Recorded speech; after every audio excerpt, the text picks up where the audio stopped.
Basi mimi ombi langu ni kikao cha baraza la kazi la waheshimiwa madiwani na watendaji wa kata kilichofanyika leo katika ukumbi wa halmashauri ya mji Kondoa kwa ajili ya kujadili taarifa za utekelezaji wa shughuli za robo ya 4, ambapo waheshimiwa madiwani na wakuu wa taasisi waliwasilisha taarifa zao. Naomba kuwasilisha taarifa ya utekelezaji wa miradi ya maendeleo na shughuli mbalimbali katika robo ya 4 2026 Aprili hadi Juni kata ya Chemchem.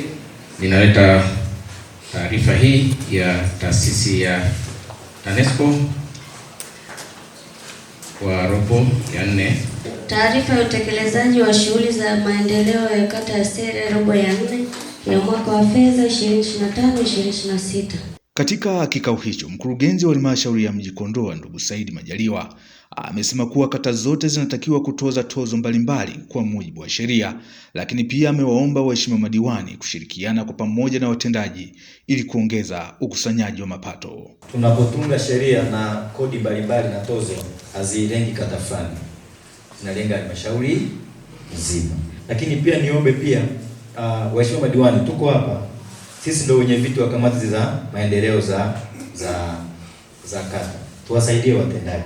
Kwa hiyo ni jambo la ushirikiano pamoja ambalo linaweza kupelekea halmashauri yetu kukusanya mapato mazuri. Katika baraza hilo, diwani wa kata ya Suruke Mheshimiwa Jafari Ganga alipata fursa ya kuuliza swali kwa diwani wa kata ya Kondoa mjini Mheshimiwa Saidi Ndwata kuelezea mkakati uliopo wa ulipaji wa vibali vya ujenzi kwa kila nyumba inayojengwa.